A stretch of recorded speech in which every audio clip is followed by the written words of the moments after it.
Oi, oi, oi, gente boa, gente querida, Deus nos abençoe nesse nosso primeiro dia da semana, na sequência de Mateus, que é terça, quarta e quinta. Bem-vinda, bem-vindos todos os que conosco estão. Para não perder tempo, na semana passada, nós falamos na quinta-feira sobre esse conflito entre a revelação e a cogitação. Eu estava começando a entrar no aspecto desse choque quando nós tivemos que parar. Onde é que é a afirmação e a assertividade acerca da revelação? É quando Pedro diz: "Tu és o Cristo, Filho do Deus vivo", e Jesus lhe diz: "Bem-aventurado és Simão Bar-Jonas, porque não foi carne e sangue quem te revelou essas coisas, mas o meu Pai que está nos céus." Aí vem tudo que a gente conversou a respeito da pedra, quem é a pedra sobre a qual a igreja é erigida, que igreja é essa, diferentemente do cristianismo, que é uma igreja de Pedro, o cristianismo, mas a igreja sobre a qual Jesus falou está erigida sobre a pedra única que os construtores rejeitaram, que é Cristo Jesus. E Pedro mesmo diz na primeira epístola dele que ele é apenas uma pedra viva, como todos nós. A diferença é que Jesus constituiu aqueles que andaram com ele durante os 3 anos e 6 meses, aos quais ele chamou de apóstolos, aqueles 12, como fundamento. Ou seja, que o que eles tinham aprendido com Jesus seria o fundamento a ser passado adiante, sobre o qual seria erigida essa genuína igreja de Jesus, em relação à qual Jesus disse: "As portas do inferno não prevalecerão contra ela." Mas a gente viu que, sob hipótese nenhuma, essa igreja era Pedro. A única igreja onde Pedro é a pedra de esquina é o cristianismo. E o cristianismo é uma designação histórica de fracasso. O cristianismo é um fracasso. Se o projeto de Jesus fosse vir ao mundo, encarnar, viver tudo que viveu, ensinar tudo que viveu para criar o cristianismo, sinceramente, gente, vamos ser honestos, para quê?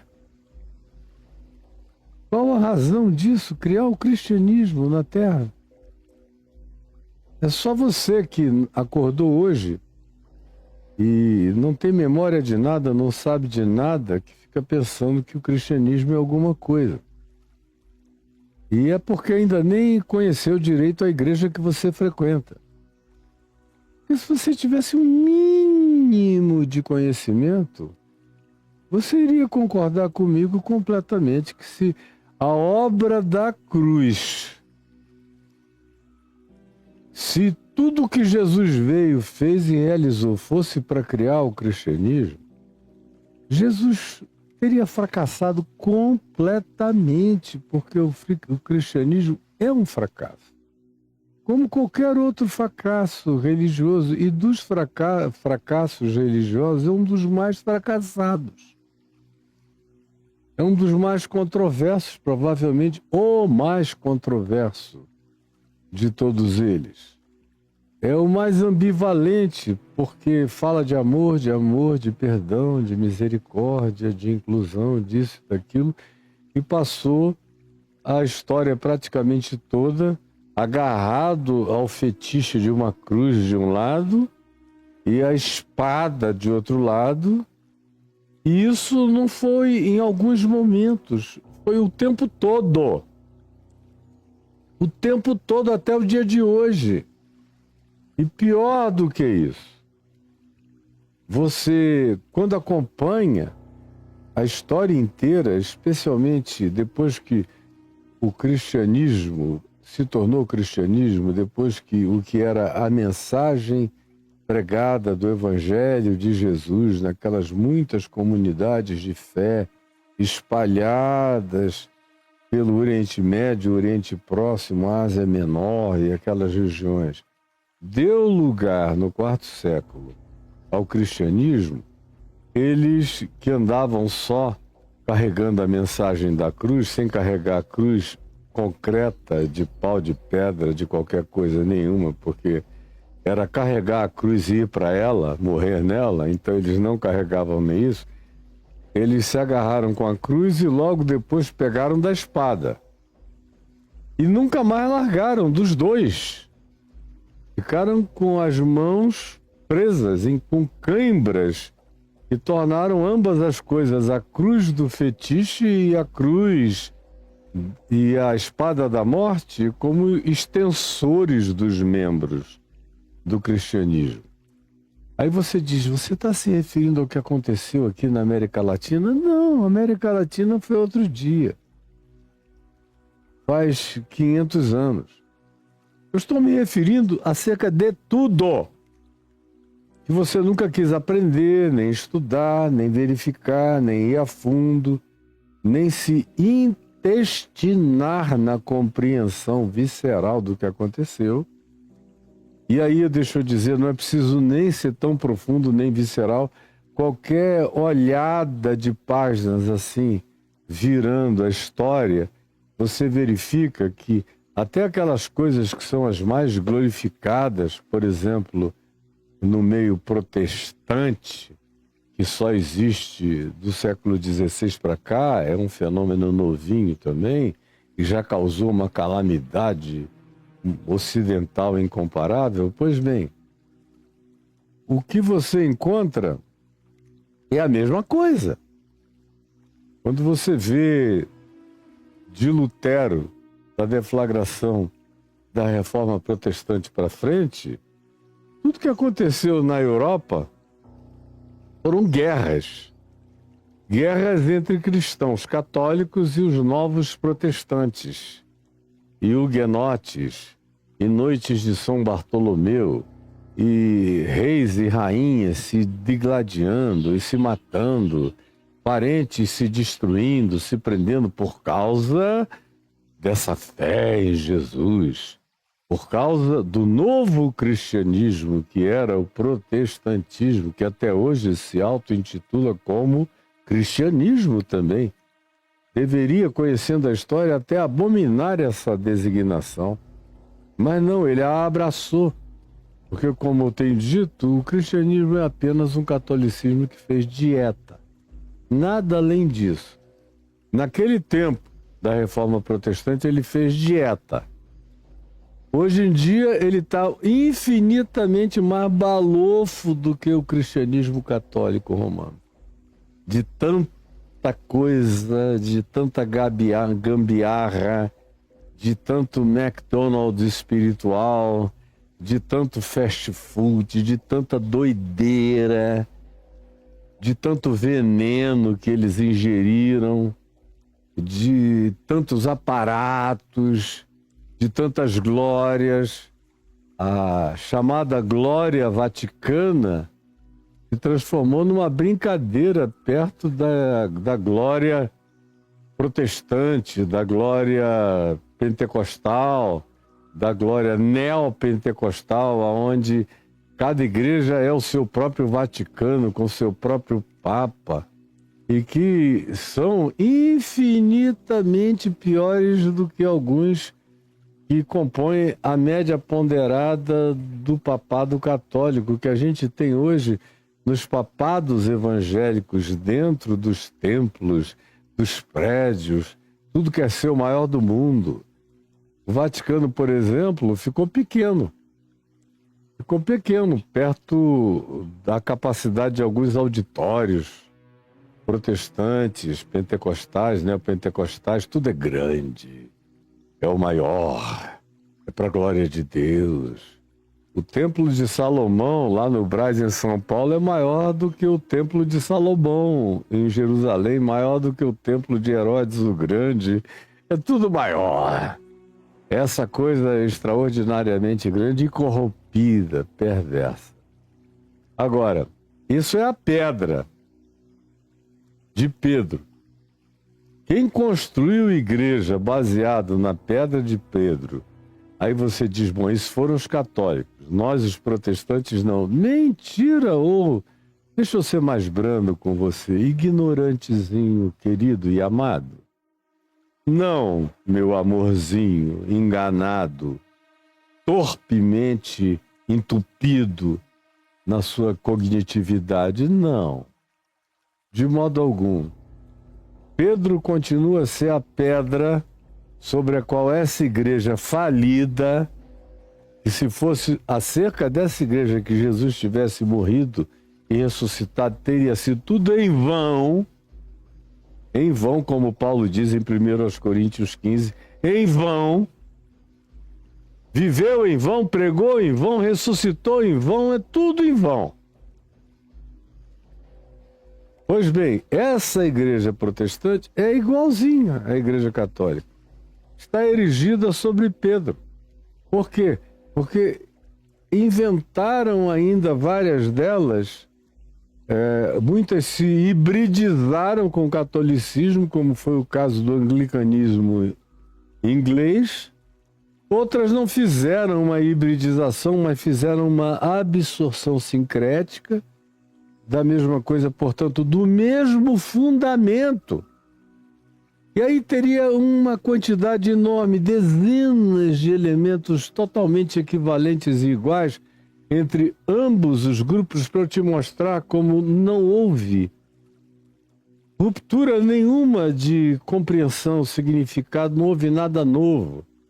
Continua a ser o mesmo vinho colocado nos mesmos odres, os mesmos panos podres, tentando ser colocados em vestes igualmente já puídas e podres.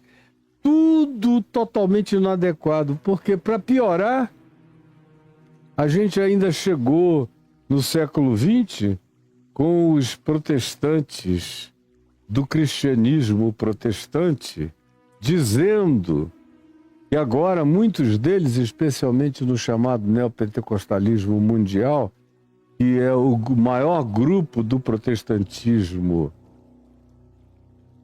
do século XVI para cá, com as incorporações variadas dos puritanos, dos avivamentos, dos pentecostais e dos neopentecostais e dos neo qualquer coisa que ainda venham por aí, eles desenvolveram a sucessão apostólica, dizendo que cada pastorzinho que aparece, que às vezes era um camelô, mas agora é apóstolo, era cuidador de casa funerária, mas agora é apóstolo.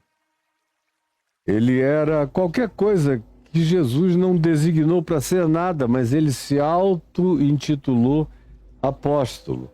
E o povo não quer nem saber, o meu apóstolo. E é uma apústula. E é uma apústula. Não passa disso aí. Portanto, estão todos erigidos na mesma pedra de Pedro, que é fragmento de pedra. E já não é nem pedra viva, é pedra morta. Porque o cristianismo não vale a pena.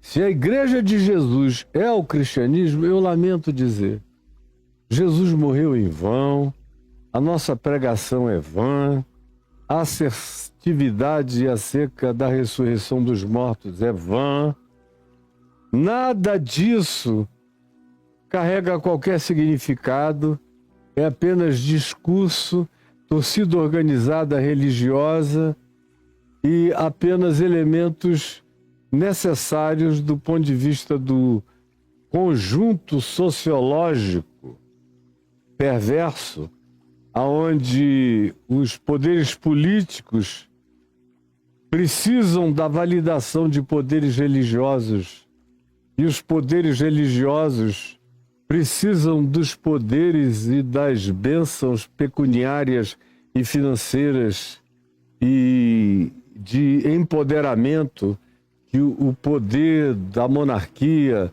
ou do principado ou do Estado, ou seja, de que natureza seja, é tudo exatamente a mesma coisa na troca e na retroalimentação desses poderes da religião, abençoando o Estado e do Estado validando e enriquecendo e empoderando a religião para que um dependa do outro, conforme Jesus nos disse aqui no contexto. Cuidado com o fermento da religião, cuidado com o fermento da política, cuidado com o fermento dos fariseus e dos saduceus e cuidado com o fermento de Herodes. Era disso que ele estava falando, como a gente já viu.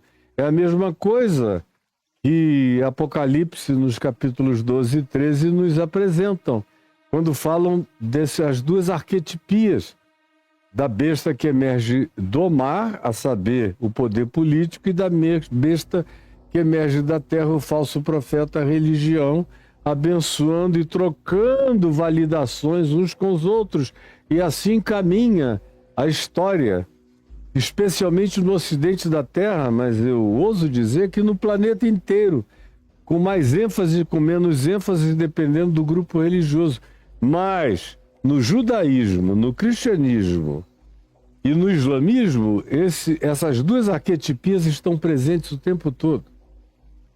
Um poder validando o outro. E só não enxerga quem não quer enxergar. E aí a pergunta é, valeu a pena? Por quê? Não passam de torcidas organizadas e de dominações poderosas em nome de deuses, supostamente se manifestaram a cada grupo e que ao invés de melhorarem a humanidade, pioram os seres humanos geração após geração. Eles ficam mais toscos, mais brutais, mais mortais, mais letais, mais guerrilheiros, mais guerreiros, mais afrontosos, tudo em nome de Deus, pátria, família, religião, verdade, e a gente só vê o inferno se instalando na terra enquanto a ganância toma conta de tudo. Essa é a igrejinha de Pedro, e eu disse que a verdadeira igreja que Jesus fundou não tem nada a ver com isso. Ele é a pedra, não Pedro.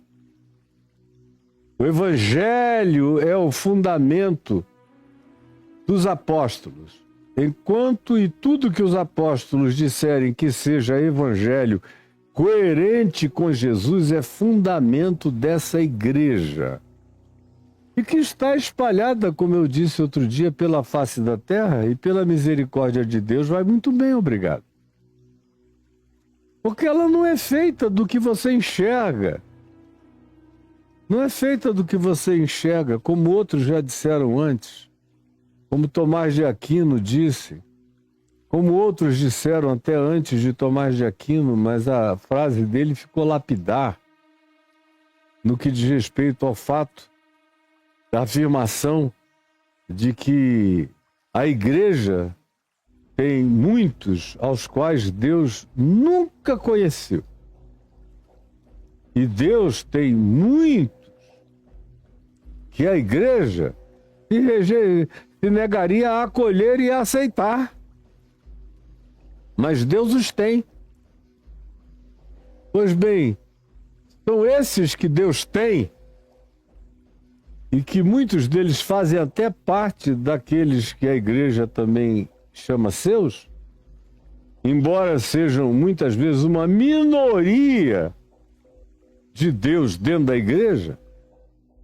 E há essa outra quantidade que a igreja não quer ver, não quer enxergar, diz que estão perdidos, porque nunca nenhum padre, nenhuma missão, nenhum pastor, nenhum missionário chegou lá para levar uma catequese destrutiva, arruinadora, que leva não apenas doutrinas falsificadas para uma troca de deuses que só piora até a crença deles, como também levam também vírus e bactérias e matam milhões e milhões, destroem, arruinam os costumes, liquidam os pobres e infelizes seres humanos que na alienação deles viviam de maneira muito melhor do que depois que o cristianismo até eles chegou. Pois bem, por isso o cristianismo diz: se não formos lá, eles vão morrer pagãos. Chegam lá e os tornam, como Jesus diz em Mateus 23, 2 vezes mais filhos do inferno do que vós mesmos. Pioram o mundo. São missões de pioramento do planeta e da humanidade. Pois bem, isso eu repeti, disse várias vezes com muita clareza para todo mundo. A igreja de Pedro, como eu expliquei também na semana passada, é a igreja das repreensões de Pedro a Jesus. Quando Pedro, ouvindo o que Jesus começou a ensinar no verso 21, quando é um corte pedagógico claro, até aquele ponto Jesus vinha ensinando algo para ver se eles entendiam. Até que Pedro sai com essa declaração: tu és o Cristo, filho do Deus vivo. Aí o verso 21 diz: desse tempo em diante. É a mesma coisa que o Evangelho de Marcos também assevera, e o Evangelho de Lucas, do capítulo 9 também. Mas Marcos diz: então, verso 31 do capítulo 8, começou Jesus a ensinar-lhes que era necessário que o Filho do Homem sofresse muitas coisas, fosse rejeitado pelos anciãos, pelos principais sacerdotes e pelos escribas, fosse morto e depois de 3 dias ressuscitado. E isto, ele, Jesus, expunha claramente, para todo mundo entender tudo. Mas Pedro, chamando-o à parte, começou a reprová-lo. Aqui em Mateus, as palavras são até um pouco mais fortes. Pedro começou a reprová-lo, dizendo: tem compaixão de ti mesmo, Senhor. Isso de modo algum te acontecerá. Aqui em Marcos, exatamente Pedro começa a reprová-lo. Mas Jesus, voltando-se, pitando a Pedro e aos seus discípulos e a todo mundo, repreendeu a Pedro na presença de todos, diz Marcos.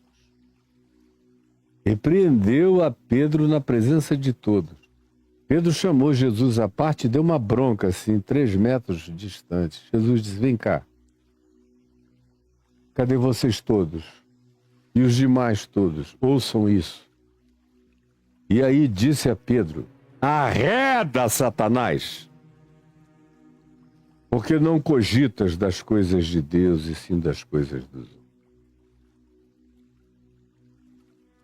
A igreja de Pedro É a igreja que não quer ir para a cruz.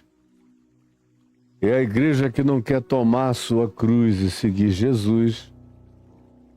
A igreja que é fundamentada em Pedro, que diz que Jesus é o Cristo, hashtag, só que sem cruz. Tu és o Cristo, Filho do Deus vivo, hashtag, sem cruz. Como é o que é vigente entre nós. Dizer que Jesus é o Cristo e é o Senhor, tem gente até que diz, hashtag, só que sem cruz, como já me disseram pessoalmente os principais líderes cristãos deste país e alguns outros do mundo inteiro. Esse é o cristianismo sem cruz. É o cristianismo da pedra de Pedro. É o cristianismo sem o sacrifício, sem a entrega, sem o negar-se a si mesmo, sem autocompreensão, sem discernimento do trono do próprio ego. É uma declaração de que Cristo é Jesus e de que Jesus é o Cristo. No entanto, que não passe disto. E que, em sendo assim, Ele também nos coroe, nos empodere, nos dê todas as capacidades, competências, capacitações, nos torne eficazes e dominadores em tudo que façamos. Essa é a perspectiva de Pedro, porque essa era a perspectiva da teologia da época e que é a teologia de hoje. E que foi a teologia do cristianismo do quarto século para cá até o dia de hoje. Não mudou absolutamente nada. A gente não virou essa página ainda, a gente ainda está no mesmo lugar. E ainda está ouvindo Jesus dizer, arreda, Satanás. Só que ninguém ouve mais. Foi tudo naturalizado. Ninguém ouve mais. Aí, conclusão, o que sobrou para você? Você acha que é da igreja? Que você conhece a igreja de Cristo Jesus? Você não conhece. Isso que você vê aí não é a igreja de Cristo Jesus. Não tem um único DNA de Jesus, não tem um único gene de Jesus, não tem práticas de Jesus, não tem a graça de Deus, do Evangelho, da Boa Nova de Cristo Jesus, não tem a liberdade para a qual fomos libertados em Cristo Jesus, não tem a exultação da esperança, não tem a alegria da vida eterna, não tem o genuíno poder do Espírito Santo, não tem o fruto do Espírito Santo, não tem os dons verdadeiros, só tem as fajutices mentirosas de um pseudo Espírito Santo que muitas vezes, eu ouso dizer a vocês, são espíritos malignos operando nos cultos de vocês, quando não é histeria, histrionismo, sugestão e outras formas de transtorno mental e de loucura. Mas Espírito Santo, meu Deus, está presente em alguns poucos, mas não tem mais nada disso. É infinitamente mais fácil você encontrar gente dando o fruto do Espírito Santo fora disso que você chama de igreja de Deus, mas que é a igreja de Pedro, que é a igreja da pedra, que é a igreja do fragmento de pedra, que é a igreja da artificialidade, que é a igreja dos homens e mulheres que são proprietários desse negócio, dessa franquia que é colocada e vendida em nome de Jesus e que fatura absurdos. É um dos negócios mais lucrativos da história do Ocidente ou talvez do planeta. E que é tudo isso fundado e fundamentado naquele que nasceu numa manjedoura, que disse que ele não tinha onde reclinar a cabeça. que morreu numa cruz e ressuscitou dentre os mortos, e não apareceu a todos, mas somente àqueles que nele criam, durante 40 dias e 40 noites, e mandou que eles fossem pelo mundo, ensinando todas as coisas que ele tinha encarnado, praticado, ensinado, gestuado, mostrado, demonstrado, para criar uma nova humanidade que desse um salto pós-darwiniano, para alcançar a verdadeira evolução, que é transformar um humano, Homo sapiens sapiens predador, homo tecnológico, cheios de funcionalidade técnica e de inteligência, mas primitivo na alma, tosco, predador, dominador, controlador, asqueroso, desumano, às vezes diabolicamente inumano. Dá um salto para além dessa coisa que continua vigente, matando, roubando e destruindo, expropriando e arrebentando, esburacando e devastando o planeta também como um todo, acabando com o próprio ente planetário. Tudo isso sendo, sobretudo, praticado no ocidente da Terra em nome de Jesus, do capitalismo de Jesus, da prosperidade de Jesus, do dinheiro de Jesus, das sociedades evoluídas de Jesus, das poluições de Jesus, dessa atmosfera preta de Jesus, dessa loucura de uns contra os outros, se matando mutuamente, ou em nome de Jesus, ou em nome de Jesus contra lá, ou em nome de Jesus contra quem quer que seja, ou em nome de Jesus contra o outro que reza numa mesquita ao invés de ser numa sinagoga, mas tudo isso em nome de religião do mesmo Deus original, que não é Deus, que é só filho da cogitação, é um Deus criado à imagem e semelhança da torpeza humana. Um Deus criado à imagem e semelhança da torpeza humana, da manifestação do diabo no ser humano. É a igreja de Judas Iscariotes, é a igreja da traição de Jesus, é a igreja das 30 moedas de prata, é a igreja que, se o indivíduo tiver algum pingo de humanidade restante, não aguentando tanta traição, se suicida, como alguns poucos que ainda carregam alguma dignidade o fazem. Mas no mais ela se transformou na igreja das cogitações de Pedro, de modo algum, Senhor. Cruz não. Porque se nós fôssemos a igreja da cruz de Cristo Jesus, cada um de nós tomaria a sua própria cruz e o seguiria. Cada um de nós tomaria a sua própria cruz. Assumiria para si a vida de Jesus. Pedro explica o que é tomar essa cruz. É quando injuriado, ele diz, bendizer-vos. Quando rejeitados, não transformarmos isso em ódio e em refração de rejeição. Quando perseguidos, não fazermos disso vingança. Quando caluniados, não caluniarmos de volta. Quando maltratados, produzirmos o reverso disso como graça, bênção, como bondade, desproporcionalmente maior do que a maldade praticada contra nós. Quando espoliados de todos os tipos, modos e formas, dizermos, Pai, perdoa-lhes, porque eles não sabem o que fazem. Tomar a cruz é perdoar o mundo todo dia.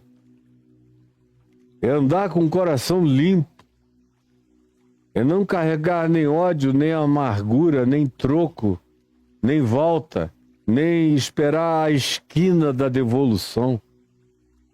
Carregar a cruz é manter os braços abertos, é não ser seletivo no que diz respeito à certeza de que, assim como é o nosso Pai, assim devemos ser nós.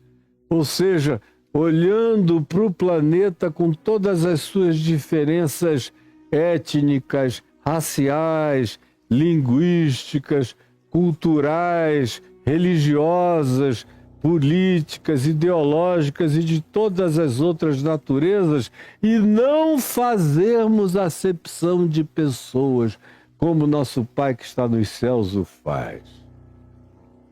Isso é carregar a cruz sobre nós, é andarmos com esse desassombro, sem medo. O máximo que pode nos acontecer é nos matarem, o que não acontece nada, porque em Cristo Jesus, para quem é dele, a morte já morreu. Se transformou em patrimônio da minha herança, a morte, que está mortinha. E sepultada na ressurreição, morreu para mim, porque aquele que crê em mim, disse Jesus, não entra em juízo, não conhecerá a morte, já passou da morte para a vida, eu já passei da morte para a vida. A morte estava morta para mim. No dia que eu largar essa carcaça aqui, esse casulo, aplaudam, porque eu virei borboleta eterna e voei para a glória sem fim. Cheguei ao clímax de mim mesmo, a evolução suprema, transcendi o Homo sapiens sapiens, transcendi a evolução darwiniana predatória e me tornei um ente da glória, me tornei um Cristo de Deus, que é o Filho do Homem, é a projeção suprema da nossa vocação, do nosso chamado, da nossa evolução, do nosso amadurecimento humano, é nos tornarmos como Jesus. É o processo de cristificação, andando cada dia na direção de nos tornarmos como Ele era e mais do que como Ele foi na história, como Ele se tornou pós-ressurreição dos mortos. É desse tipo de gente, desse tipo de esperança e é plantados nesse fundamento de consciência que é a pedra de esquina que os construtores rejeitaram, que é Cristo Jesus, que nós estamos sendo erigidos como igreja de Deus. E essa é a lição que desse tempo para frente Jesus começa a querer ensinar aos seus discípulos. Contra Pedro, contra a teologia de Pedro, que era a teologia dos judeus. Porque Pedro não estava inventando uma teologia para o Cristo. O Cristo dos judeus, até os dias de hoje, semelhantemente ao que seria o Cristo muçulmano, ou islâmico, não poderia ir para a cruz, seria uma desonra. Por isso que os muçulmanos, de maneira muito honesta, dizem que Jesus é o maior de todos os profetas, maior de todos. Nesse sentido, os muçulmanos estão adiante dos judeus, porque existem várias alusões de Jesus no Alcorão, mais do que a Maomé, e Jesus é mais elevado do que Moisés, do que Davi, do que todos os entes considerados profetas do Velho Testamento dos judeus, que são assim considerados no Alcorão islâmico, como também todos os seres anteriores mencionados no Alcorão, que são mais ou menos os mesmos do Velho Testamento judaico, e mais aqueles que têm pertencimento vinculado à descendência de Maomé, ou aqueles que foram considerados seres elevados e proféticos naquele processo e que constam do Alcorão, mas todos em alusões inferiores àquilo que acerca de Jesus se diz. Mas, de acordo com a teologia do Alcorão, Jesus era tão elevado, tão amado, tão especial, tão iluminado, tão superior, tão maior, que quando chegou a hora da cruz, Deus, sendo justo, não permitiu que o único puro, santo, inocente, sem mácula, sem nada, fosse arrancado e levado direto para os páramos celestiais mais elevados. E quem foi para a cruz foi um sósia, que morreu. Assim diz o islamismo. Aqui, no judaísmo, não. E a teologia de Pedro era idêntica do judaísmo, porque no judaísmo ele jamais conceberia o Isaías 53.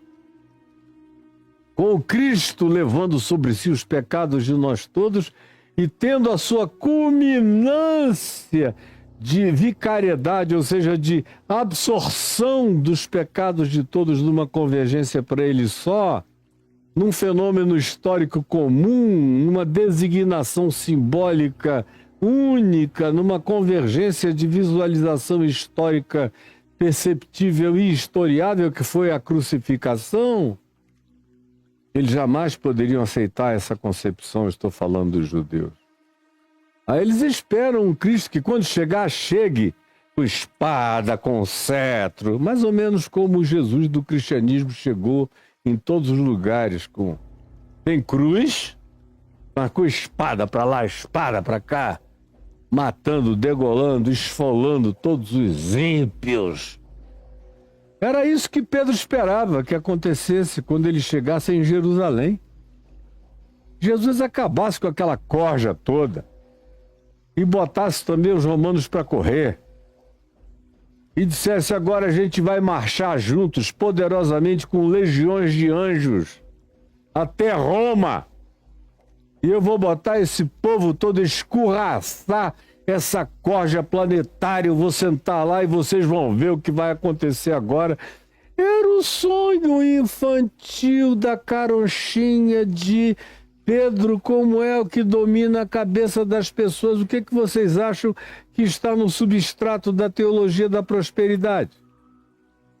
Ou na teologia do domínio, senão um Cristo que chegue para controlar os governos, as presidências, as monarquias, os povos, constituindo os Pedros, as rochas, os apóstolos contemporâneos em ayatolás dessa dominação. É a mesma porcaria. É a mesma rocha fundamentada, plantada na mesma lama da podridão histórica que a gente já devia conhecer abundantemente e não queremos reconhecer. Pois bem, eu disse que a gente estava falando do choque entre a revelação,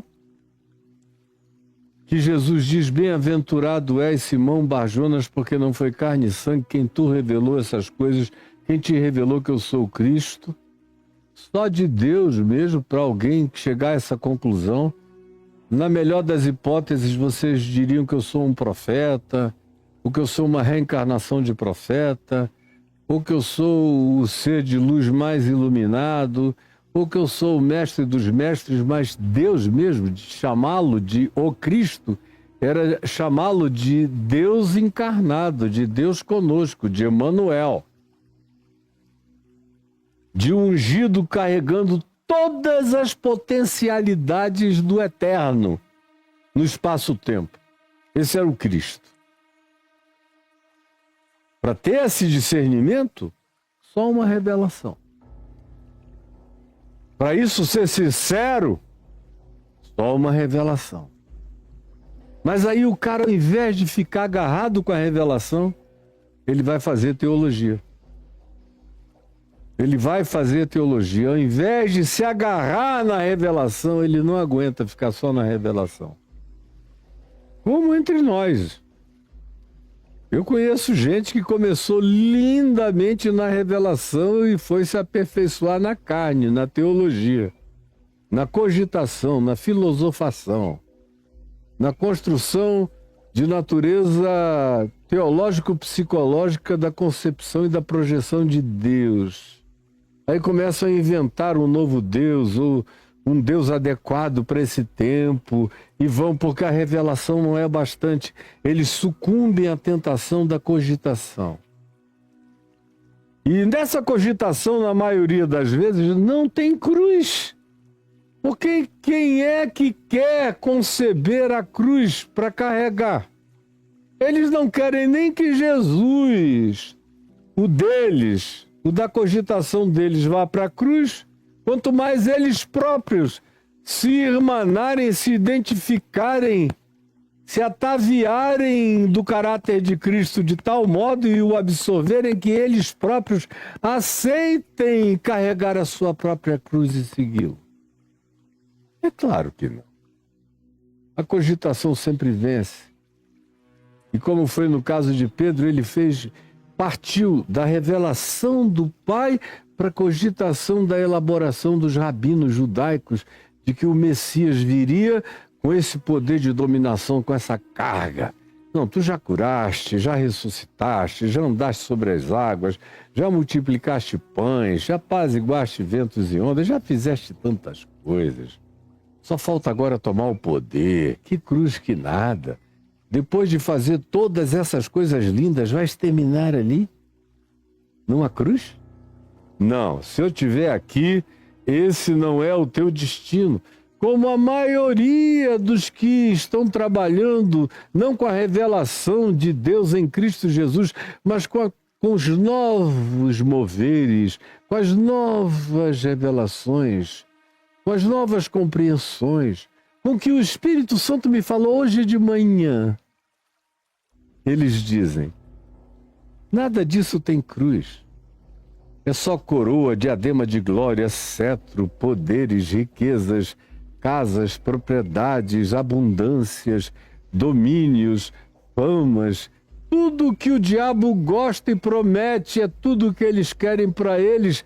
Daí eu não ter o menor pudor de dizer, se ajoelharam, ficaram de quatro e aceitaram o anel de Satanás no dedo deles e se deixaram coroar pela glória do diabo na terra. E vivem da cogitação das projeções dos seus próprios caprichos. Embora Jesus diga arreda Satanás, eles ficam achando que isso é para macumbeiro, candomblecista, umbandista, muçulmano, ou ancestrais de povos primitivos e indígenas autóctones. Satanás tem a ver com essas pessoas, não com os cultos deles, cheios de mamon, de culto ao dinheiro, de culto à personalidade dos seus pastores, bispos, apóstolos, que entram como figuras gloriosas, aplaudidas, tapetes vermelhos, carros extraordinários, helicópteros, jatinhos, poder, tudo isso que o diabo dá.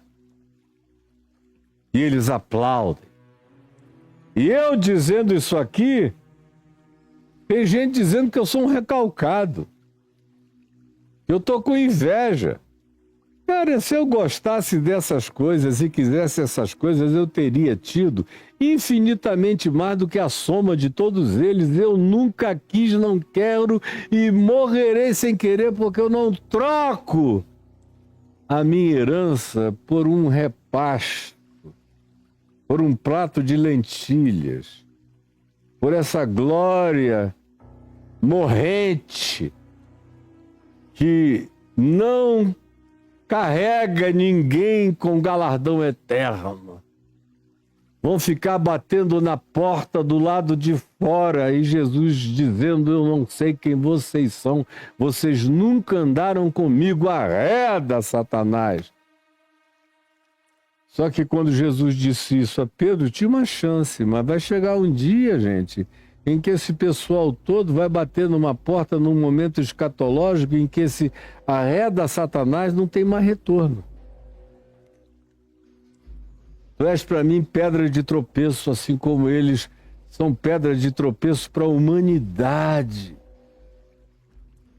O mundo tropeça no cristianismo. O cristianismo tem feito um mal planetário que não tem tamanho para a grande maioria dos seres humanos, porque não foi sobre a rocha de Cristo Jesus que aquilo que se visibiliza como igreja foi erigido. Todavia, a igreja de Cristo Jesus está aí espalhada, tentando ver se o planeta não é destruído por ação humana, por omissão humana, por comissão humana, fazendo o possível para pacificar povos em guerra, fazendo o possível para socorrer pobres, esfaimados, órfãos, no mundo inteiro, milhões de órfãos. A igreja de Cristo está espalhada por aí. Um monte de médicos sem fronteiras, um monte de gente tratando de feridas pelo mundo inteiro. Gente dedicando a inteligência à purificação da água, dos mares, dos rios, ao plantio de árvores, ao acolhimento dos pobres, indigentes, aflitos, solitários, suicidas. Um monte de gente tentando curar feridas, sarar enfermos, acolher refugiados,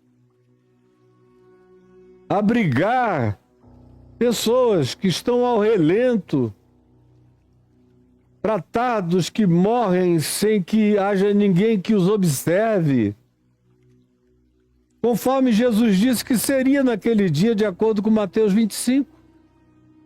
Quando ele dirá para a sua verdadeira igreja espalhada pelos povos, sem nenhuma visibilidade humana na história: vinde, benditos do meu Pai, tomai posse do reino que vos está preparado desde antes da fundação do mundo. Porque eu tive fome e me deste de comer, eu tive sede e me deste de beber, eu estive nu e me vestiste, eu estive enfermo e me visitaste, eu fui estrangeiro e me assimilaste. Eu estive em estado de total anonimato, mas vocês me enxergaram, me deram nome, me abraçaram, me acolheram, me valoraram, me ressignificaram, me humanizaram. Venham, benditos do meu Pai, vocês são a minha igreja. Vocês que são assim, são o meu povo.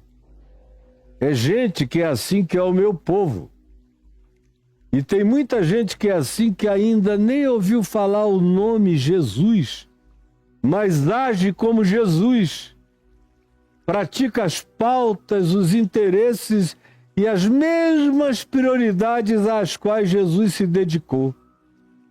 Esses, sabendo o nome Jesus ou não, praticam o Evangelho. E há uns que sabem o nome de Jesus e também praticam esse Evangelho. Mais bem-aventurados ainda são porque fazem isso com consciência. Os outros são lindos porque fazem sem nem saberem. Fazem porque eles não têm outra alternativa dentro deles. O amor, a presença de Deus que eles nem nomeiam dentro deles é mais forte do que o poder do conforto, da omissão, da distração, da alienação ou de qualquer outra ideologização ou catequese. Eles simplesmente dizem: eu não tenho como evitar, está em mim, eu não pude não fazer. Essa é a resposta que eles dão a Jesus quando dizem: mas nós nunca soubemos de ti. Jesus disse: mas sempre que vocês trataram de qualquer pessoinha assim, era a mim que vocês estavam tratando. Sempre que vocês desinvisibilizaram qualquer ser humano, enxergando-o desse modo, era a mim que vocês estavam enxergando quando ninguém me via. Largado pelo mundo afora, vocês são a minha verdadeira igreja. Essa é a igreja do Cristo, essa é a igreja da rocha eterna, que os construtores rejeitaram. Não é a igreja erigida sobre a rocha de Pedro, que não passa de cristianismo. Pobre Pedro, não teve nada a ver com isso. Depois ele se converteu ao Evangelho da Graça genuinamente. Mas a igreja não é dele, nem é de Paulo, nem é de nenhum dos apóstolos, é de um só. Há uma só fé, há um só Deus e Pai, há uma só esperança, há um só chamado da nossa vocação e há uma só unidade em torno de um único pastor. E é ele que de dois faz um, dos que sabem e dos que não sabem. Como Jesus disse, eu ainda tenho muitas outras ovelhas. Não deixe aprisco. Não deixe aprisco. Espalhadas pelo mundo, a mim me convém conduzi-las. E tem um mistério que é profundamente místico, como todo mistério,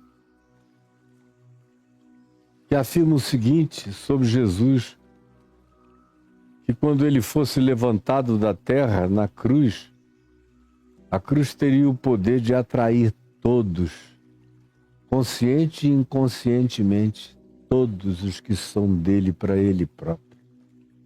Os que ficam sabendo, e é um grande privilégio, e os que não ficaram sabendo, mas praticaram tudo como se soubessem. Meu Deus, nós estamos aqui, continuamos aqui, entre a revelação do Evangelho e a cogitação das teologias, dos caprichos, dos desejos e dos confortos humanos. Essa é uma grandíssima calamidade, horrorosa. Pois bem, hoje é só o primeiro dia. Aí desse tempo em diante, quando Jesus diz a Pedro, arreda Satanás, tu não cogitas das coisas de Deus, porque a nossa melhor teologia só consegue cogitar as coisas dos homens. É o que a sociologia dita, é o que a antropologia dita, é o que a psicologia dita, é o que a filosofia dita, é o que as revoluções políticas ditam, é só disso que se trata. E o horizonte é parado aí, não tem transcendência. E aí cumpre-se a profecia de Paulo. Pois se Cristo, para vocês, no coração de vocês, na prática de vocês, na existencialidade de vocês, não ressuscitou, é vã a nossa pregação e é vã a vossa fé. E ainda permaneceis todos vós nos vossos pecados, não mudou nada. Só aumentou a desgraça pela presunção de que vocês agora sabem alguma coisa e vocês desaprenderam o que tinham sequer começado a pegar da revelação de Deus. Se derem esse passo, como Pedro deu na direção da cogitação, de chamar Jesus à parte e dizer, escuta, vamos transformar esse projeto teológico de cruz em glória, em sucesso, em dinheiro, em riqueza, em poder, em fama, em conquista, em domínio, em cetros reais. Vamos para Roma. Vamos dominar o mundo. Se fizer isso, foi o que o diabo ofereceu a Jesus, levando-o a um alto monte, mostrando-lhe todos os reinos deste mundo e lhe dizendo, tudo isto eu te darei se prostrado me adorares. É porque é exatamente a mesma coisa que Jesus diz a Pedro, arreda Satanás. É porque é exatamente a mesma coisa e é isso que você está vendo em curso, acontecendo todo dia e você não enxerga, continua aplaudindo e achando que Jesus tem alguma coisa a ver com isso. Ele não anda nesse meio. Ele não andava lá com a igreja de Laodiceia, por muito menos. Leia lá. Em Apocalipse, no capítulo 3, a igreja de Laodiceia, por muito menos. Eles eram quase puros, santos e irrepreensíveis comparados com a pocilga que se instalou entre nós, as catedrais de pocilga e de mentira entre nós. E Jesus diz que eu estou do lado de fora. Eu não faço parte dessa congregação. Eis que eu estou à porta e bato. Se alguém ouvir a minha voz e abrir a porta, eu entrarei em sua casa, cearei com ele, ele comigo. Ele ainda individualiza, não dá nem para prometer isso para a congregação toda. Ele diz, eu estou batendo na porta aqui dessa congregação, mas o projeto e a proposta é para entrar na vida de alguém, na casa de alguém, porque não dá para ser uma entrada coletiva. No Evangelho tudo é existencial, tudo é pessoal, tudo é, como diz minha mulher, pessoa, pessoalmente. E você? Vai querer crescer andando comigo, aprender o significado da cruz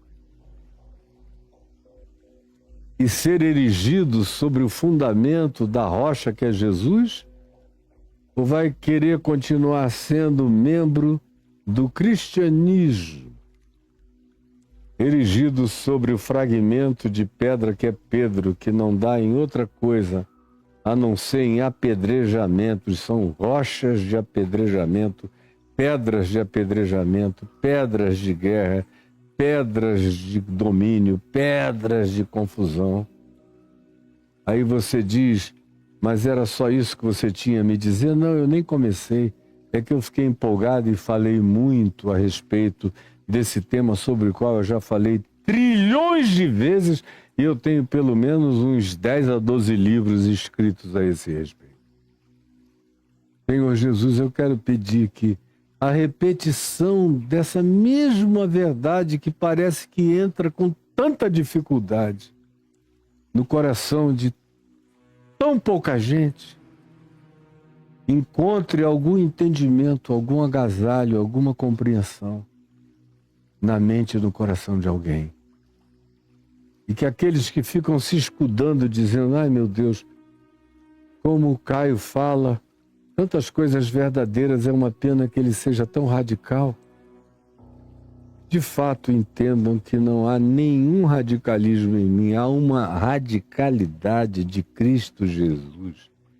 E é o que me torna insuportável para os sentidos impregnados de prazer religioso e de privilégios. Eles acham que a cogitação teológica deles lhes conferiu para eles continuarem caminhando em alienação em relação ao Evangelho que Jesus propôs. Por favor, abre o nosso entendimento e o nosso coração. É o que eu te peço em nome de Jesus. Amém e amém. E Deus abençoe vocês todos. O pessoal aqui do TikTok já foi.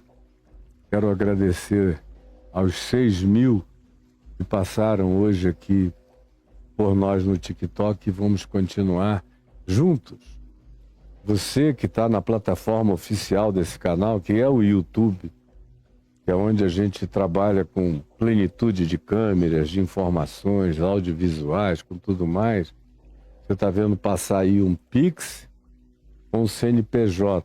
Isso é para você ajudar o meu ministério, não é a minha pessoa. O meu é um CPF, aí é um CNPJ, é pessoa jurídica, eu não sou uma pessoa jurídica. Meu ministério é isso que eu faço aqui, que recebe recorte, que vai para todos os lugares. Meu ministério é o que eu faço fora daqui, é o que eu faço há 51 anos. E no ano que vem, em julho, vai fazer 52. Há mais de meio século fazendo com alegria poderosa.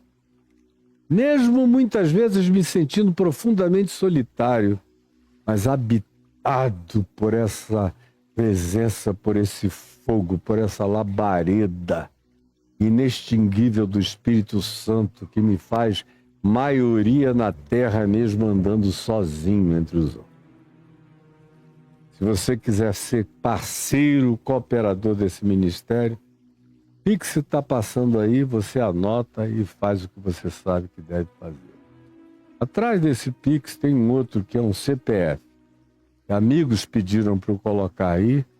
Enquanto nós não estivermos, através dos meus cursos, tendo o suficiente para a manutenção da minha vida pessoal, com a minha mulher e com tudo aquilo com que nós, pessoalmente, como indivíduos humanos, estamos comprometidos, não cobrir ainda completamente a nossa vida, esse Pix vai passar aí.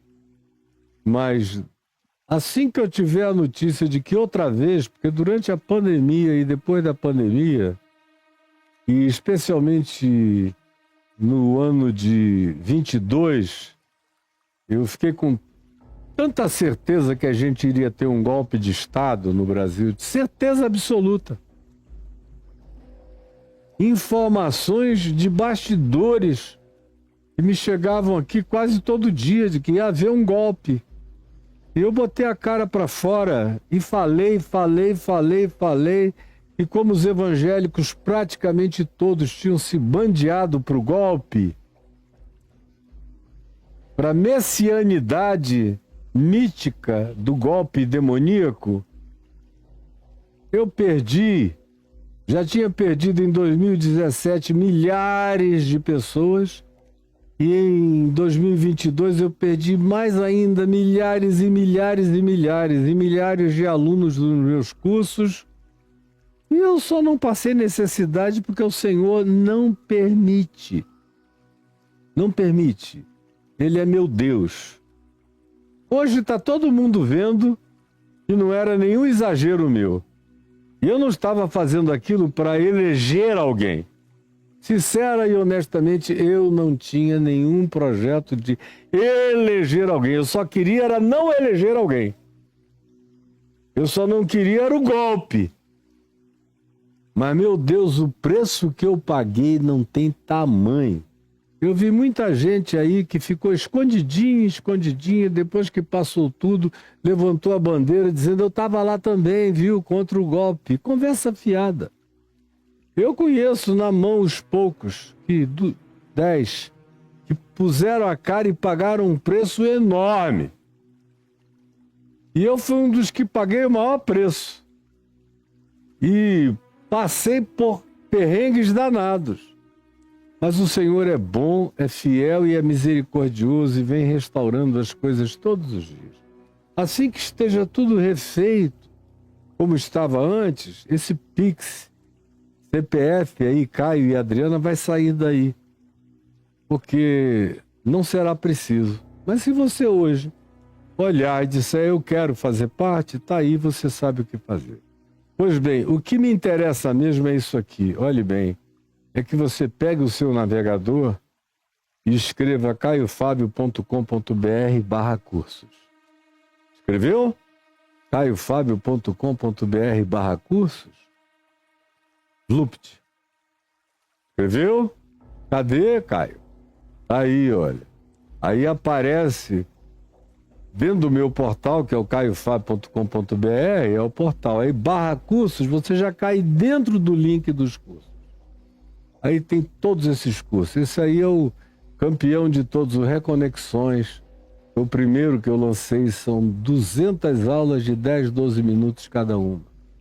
Tem mudado, alterado a consciência de milhares de pessoas que nunca mais foram as mesmas, que ficaram livres para viver.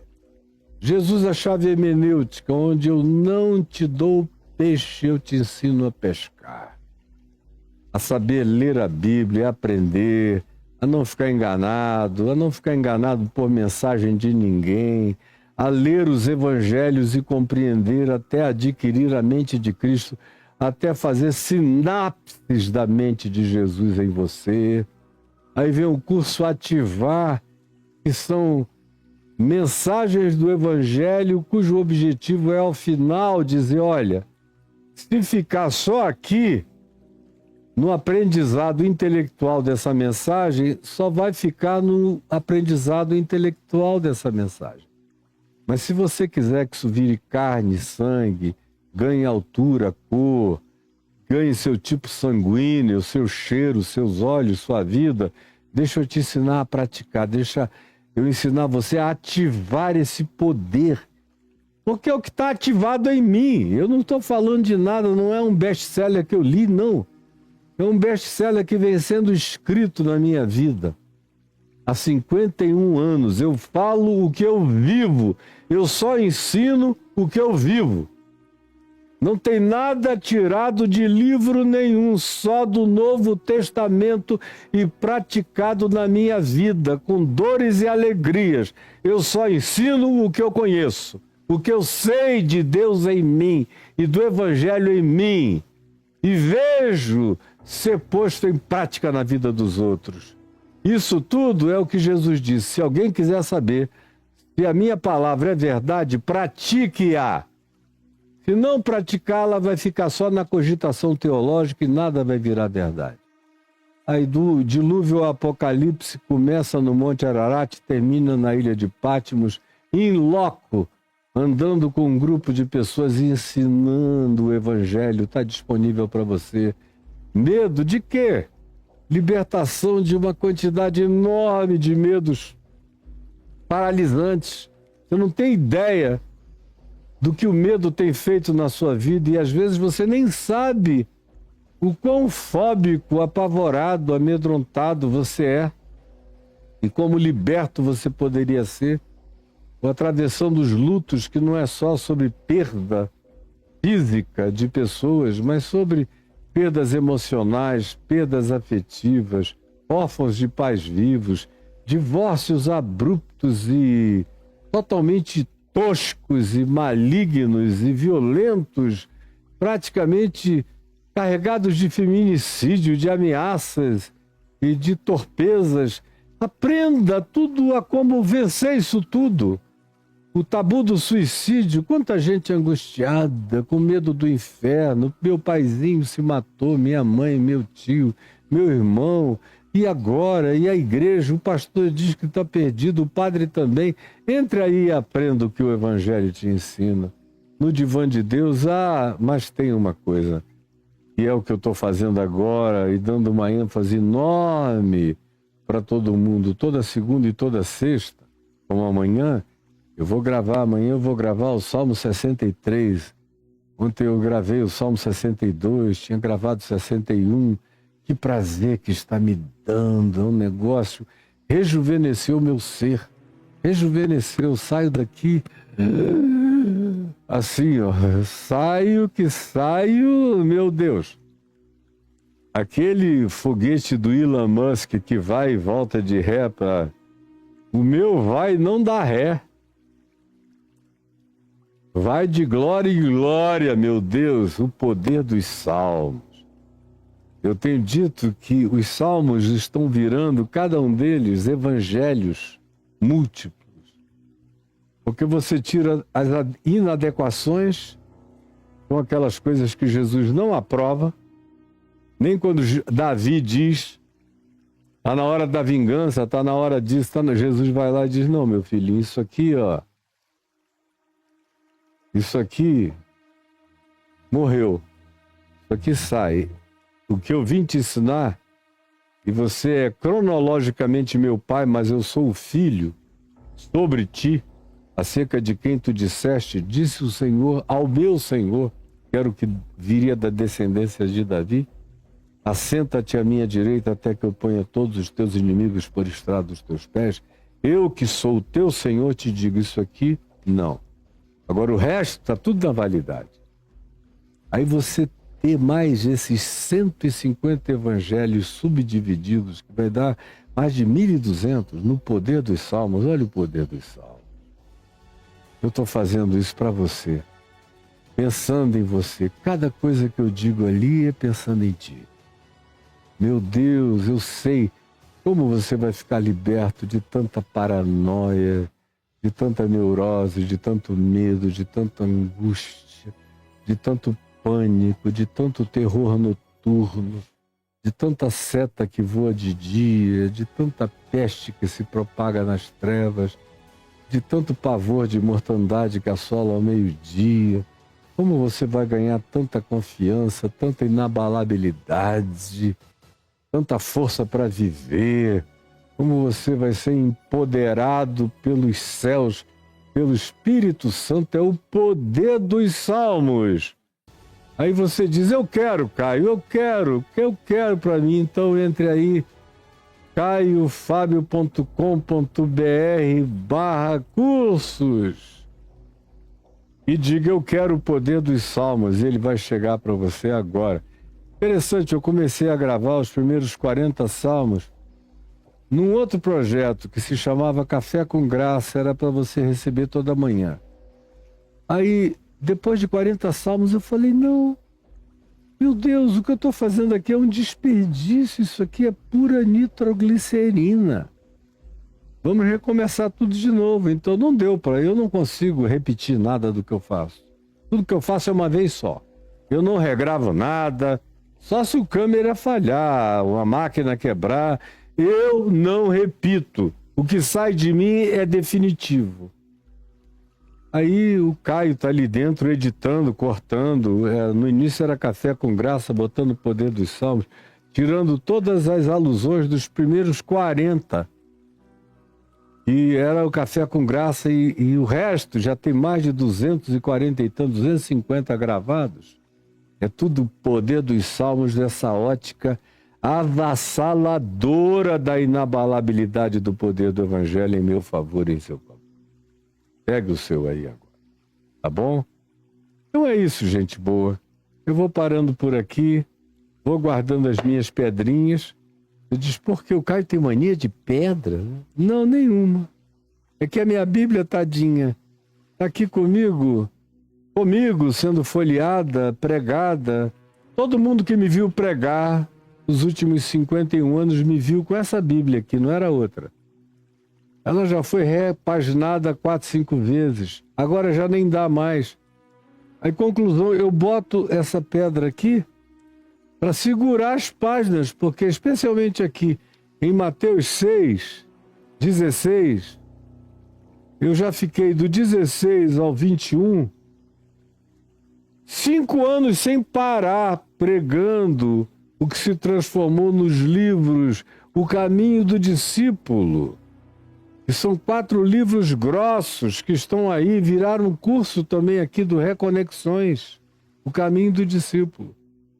Então, andando para todo lado, já teve possesso que deu tapa nessa Bíblia, que arrancou página. E, meu Deus, já aconteceu de tudo com essa Biblinha. E antes de ser minha, ela já era da minha mãe há 6 anos. Então tá aqui. Então a bichinha, meu Jesus, ela já tem praticamente 60 anos de vida. Aí eu ponho essas pedrinhas para aguentar o sopro do vento.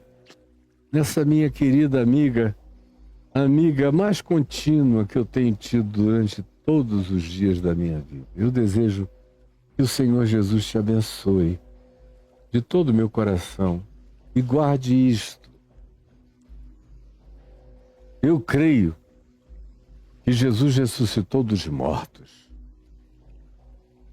Eu creio que antes de ressuscitar de entre os mortos, como diz Paulo, ele desceu às regiões inferiores, a todas as dimensões, e entrou nos ambientes de espíritos de perversidade malignos, híbridos, satânicos, humanos, se tornaram diabos, e desceu nesses ambientes imperscrutáveis, sequer pela nossa imaginação, e no coração das trevas ele gritou, está pago, está consumado, e pegou todos aqueles que estavam presos em cativeiro, quebrou todas as correntes e levou cativo o cativeiro, libertando os que estavam cativos e concedendo dons de graça a todos os seres humanos que abrem o seu coração. Eu creio nisso. E você crê nisto? Amém, amém, amém e amém.